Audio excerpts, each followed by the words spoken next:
नमस्कार दोस्तों, आज हम फिर एक और नई वैकेंसी के साथ आपके सामने हैं। और मैं आपको सही बात बताऊं तो ये वैकेंसी मैं बहुत दिनों से ढूंढ रहा था, क्योंकि मैंने इसे वेबसाइट पर भी देखा, क्योंकि एक दिन मैंने अखबार में देखा था तो मुझे लगा कि ये वेबसाइट पे आएगी, लेकिन किसी कारण से अभी तक वेबसाइट पे अपडेट नहीं हो पाई है। तो बाकी फिर मैंने पुराने अखबार ढूंढे, तब जाके मुझे मिला है। इसलिए आपको अगर ये ऐसा दिखाई दे रहा है तो आप बिल्कुल परेशान ना हो, मैं बोल रहा हूँ, आप इसे चीज़ों को समझ लें। कार्यालय नगर पालिका परिषद शिवपुरी मध्य प्रदेश की वैकेंसी है और लास्ट तारीख इसकी है 11/2/2025। 11/2 आवेदन पत्र भरकर दिनांक 11/2/2025 कार्यालय समय 5:30 बजे सायंकाल तक आवेदन प्रेषित करें। आवेदन पत्र का प्रारूप नगर पालिका परिषद शिवपुरी की वेबसाइट mp-urban.gov निकाय मुख्यालय से प्राप्त कर। तो आप तो क्या करें, इस पे भी नहीं आया, MP अर्बन वाली वेबसाइट पे भी नहीं आया है। तो आपको क्या करना है, मैं एक अगर आप कहें तो मैं दिखा दूंगा लास्ट में आपको कि अभी उस पर नहीं आया, मैंने अभी देखा हुआ है। बाकी आ जाए तो बहुत अच्छी बात है। तो आप तो 11 तारीख यानी जो फरवरी है उससे पहले आप तो आवेदन पत्र, यहाँ पे मैं बता रहा हूँ आवेदन पत्र, उसका एक फोटो खींच लेना। यहाँ पर आप तो डायरेक्ट जो नगर पालिका परिषद है वहां पर भी डायरेक्ट जा सकते हैं। प्राप्त का नियत तिथि समय तक नगर पालिका परिषद शिवपुरी कोड, ये रहा एड्रेस, नगर पालिका परिषद Shivpuri court road polo ground के सामने स्वयं का पोस्ट स्वयं या पोस्ट के द्वारा, हाँ या तो खुद चले जाएं या पोस्ट डाक के द्वारा भेज सकते हो। तो आप तो स्वयं ही चले जाना, समय कम है अपने पास। अगर आपको लगता है कि डाक से चला जाएगा तो वहां से कर। निर्धारित समय अवधि में आवेदन प्राप्त पत्र ना स्थिति में ना होने पर आवेदन पर विचार नहीं किया जाता, जो हमें पता ही है। जहाँ से विलंब में इसमें निकाय की कोई दिक्कत है नहीं भाई, उनकी कोई गलती है नहीं है, कार्यालय उत्तरदायी नहीं होगा। दिव्यांगजनों हेतु आरक्षित पदों का विवरण, वेतनमान, निर्धारित योग्यता एवं वॉक इन इंटरव्यू के लिए पद का वेतनमान, निर्धारित तिथि का जानकारी निम्नानुसार है। तो अब जो जानकारी है वो अब यहाँ पर दी गई है। देखिए मैं आपसे बोल रहा हूं, इसमें किसी की भी कोई गलती बिल्कुल ना मानिएगा, सिर्फ ये मानिएगा कि भाई आप, गलती तो आपकी भी हो सकती है ना, आपको क्यों नहीं पता।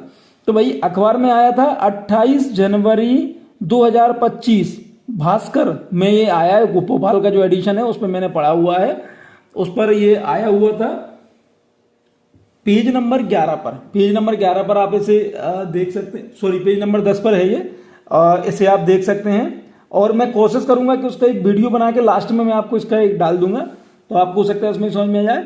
बाकी ये मैंने बता दिया है। अब पद का नाम और हम ये चीजें देख लेते हैं। सहायक ग्रेड 3 तृतीय श्रेणी है, 19,500 या नियम अनुसार जो बत्ते हैं वो रहेंगे।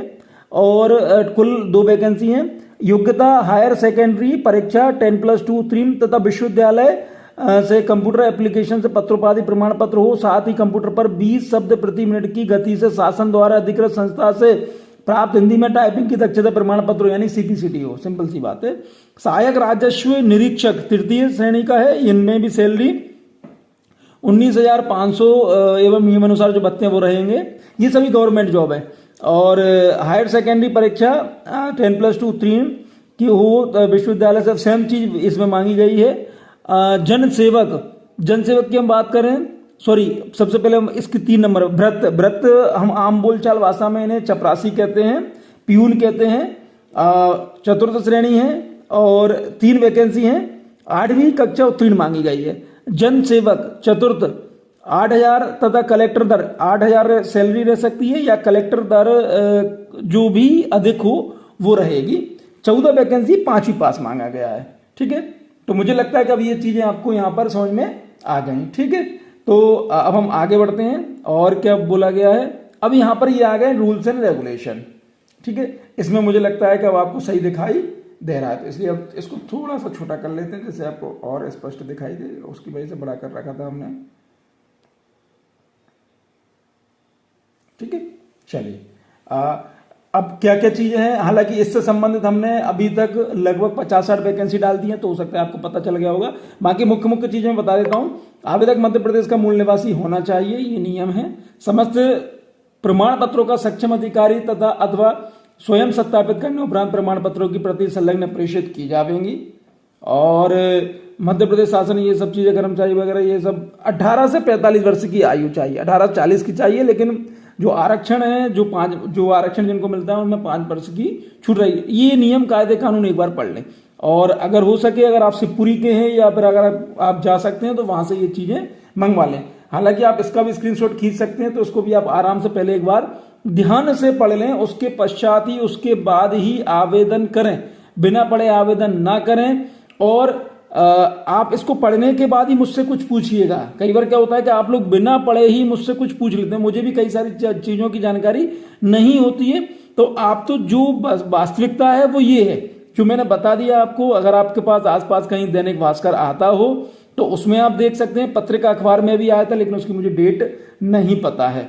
तो आप 28 तारीख का जो अखबार है जनवरी का, आप उसमें भी इन चीजों को देख सकते हैं। तो ये पूरी डिटेल यहाँ पर दी हुई है, आपको कब फॉर्म भरना है, कैसे क्या करना है, क्या कंडीशन है, जो पूरी चीज यहाँ पर दी गई है।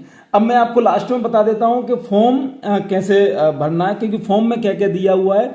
देखो एक और महत्वपूर्ण बात बता देता हूं, हर जगह लिखा रहता है और कई बार मतलब मेरे पास ऐसे कई सारे फोन आते हैं जो मुझे जानते हैं व्यक्तिगत तौर पे कि सर हमने फॉर्म भरा हुआ है, सब कुछ भर दिया था, पता नहीं क्यों फिर हमारा नहीं हुआ। तो स्पष्ट लिखा है अधूरे, अस्पष्ट एवं अपठनीय। अधूरे मतलब आपको पूरा भरना था, आपने नहीं भरा, ठीक है। एक चीज अस्पष्ट, जैसे मेरा नाम अनूप है, आपको लिखना था अनूप, लेकिन किसी कारण से वो अनूप ना, कई लोग आ बनाते हैं, जैसे कोई अलग चीज हो जैसे बना दिया, किसी ने आठ जैसा बना दिया, कुछ किसी ने कुछ बना दिया, तो अस्पष्ट हो गया। अपठनीय यानी जो पढ़ने योग्य ना हो, तो हम जैसे पढ़ नहीं पा रहे, तो वो ऐसी चीजें आप ये ना लिखें। देखिए वीडियो बड़ा है ठीक है, लेकिन क्या है कि ये चीजें भी आपको पता हो ना, ये छोटी छोटी चीजें होती हैं जिसकी वजह से आपका फॉर्म योग्य नहीं रहता और आपको ऐसा लगता है कि पता नहीं हमारा क्यों नहीं हो रहा। एक और महत्वपूर्ण बात, इस चीज को जहन से निकाल दीजिए कि किसी दूसरे का हो जाएगा, पैसों से हो जाएगा, इससे हो जाएगा, उससे हो जाएगा।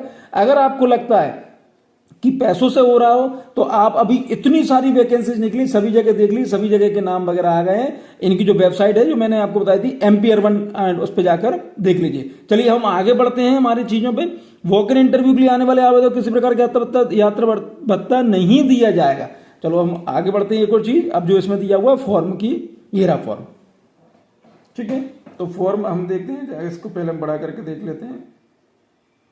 हाँ ये बड़ा हो गया है, और या फिर हम इसको भी बड़ा करके देख लेते हैं, दोनों चीज़ों में क्या अच्छी रहेगी। ये थोड़ा छोटा सा कर लेते। अच्छा ये हो गया हमारा कार्यालय नगर पालिका परिषद शिवपुरी मध्य प्रदेश, आवेदन का प्रारूप। ये आवेदन का प्रारूप है, ये आपको नगर पालिका से ही मिल जाएगा।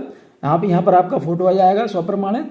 आवेदक, आवेदिका, अगर आप आवेदक हैं या महिला जो भी है, आवेदिका का नाम, आवेदक पिता पति का नाम, आवेदक माताजी का नाम, आवेदक जन्म तिथि हाई स्कूल के आधार पर। अब एक कंडीशन यहाँ पर ये आती है कि भाई हाई स्कूल नहीं है, क्योंकि जैसे कोई 5वीं पास है उसमें वैकेंसी है, 8वीं पास है, तो स्पष्ट लिखा है जन्म प्रमाण पत्र का वर्ष लिखते हैं, माह लिखते हैं, दिन लिखते हैं। दिनांक 11/2/2025 जो लास्ट डेट है, उस तारीख को कितनी आयु हो गई, कितने वर्ष के हो गए, कितने माह के हो गए, कितने दिन के हो गए। निःशक्तता का डिजिटल, ये वैकेंसी दिव्यांग जन लोगों के लिए है, तो ये मैंने पहले ही बता दिया था। निःशक्तता का डिजिटल प्रमाण पत्र संबंधित जिले के शासकीय जिला चिकित्सालय के मेडिकल बोर्ड द्वारा जारी, हाँ या नहीं।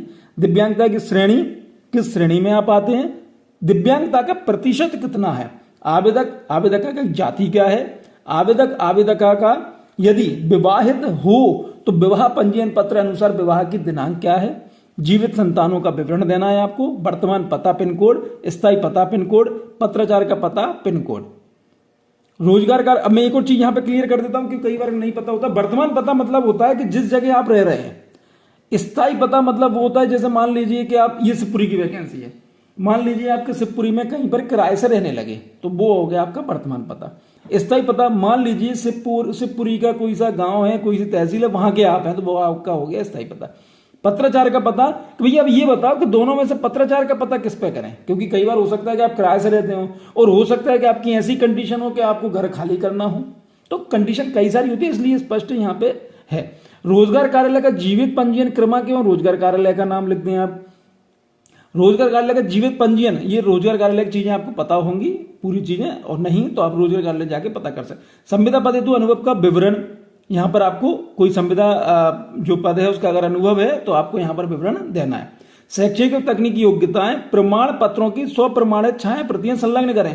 यानी आप यहाँ पर लिखेंगे 5वीं 8वीं 10वीं 12वीं जो भी आप लिखेंगे ना, तो उनकी जो फोटोकॉपी उन पे आपके खुद के सिग्नेचर भी चाहिए रहेंगे, ठीक है। चलिए और हम आगे बढ़ते हैं। अनुभव यदि हो तो उसका विवरण दे दें। अतिरिक्त विशेष योग्यता अगर कुछ है तो भैया उसके विषय में बता दें। ईमेल आईडी ध्यान रखिए, अभी इसके पहले मैंने एक वैकेंसी डाली थी, उसमें स्पष्ट लिखा हुआ था, हर जगह लिखा होता है कि भैया ईमेल आईडी आप बिल्कुल वही डालिए जो चेंज ना करें, मोबाइल नंबर वही डालिए जो चेंज ना करें। नहीं पता पड़ेगा 100 रुपए के चक्कर में आपने अपनी सिम ही बदल दी। भाई ऐसा नहीं करना, क्योंकि आपने फॉर्म डाला हुआ है तो आप थोड़ा सोच समझ के फॉर्म डालें, थोड़ी जिम्मेदार टाइप के रहें कि भाई जो भी नंबर आपने दिया हुआ है वो नंबर आपके पास रहे। लास्ट में घोषणा पत्र जाएगा, आवेदक के हस्ताक्षर में पता जाएगा आपका, लास्ट में घोषणा जाएगी कि भैया मैं घोषणा करता या करती हूँ कि उपरोक्त सभी जानकारी जो मेरे द्वारा दी गई है यह मेरे विवेक यानी मेरा जो दिमाग है भाई, मेरा एवं ज्ञान जो मेरे मुझे पता है वो पूर्णतः सही है। कोई भी जानकारी असत्य पाई जाने पर मेरा आवेदन, अगर मेरे द्वारा जो जानकारी दी गई है उसमें अगर कोई असत्यता है, कोई झूठ है, कोई फरेब है तो मेरा आवेदन निरस्त किया जावे, दोबारा से आपके हस्ताक्षर आ जाएंगे। तो इस तरह से फॉर्म भर के आप इसको जमा कर सकते हैं। तो जहां तक मैं समझ सकता हूं कि भाई जो जितना समझाना था वो मैंने समझा दिया। अब आप फॉर्म भर दीजिए, लास्ट तारीख का विशेष ध्यान रखिएगा क्योंकि बढ़िया वैकेंसी है और बहुत अच्छा काम आपका हो सकता है। मेरी शुभकामनाएं आपके साथ हैं। बहुत बहुत धन्यवाद।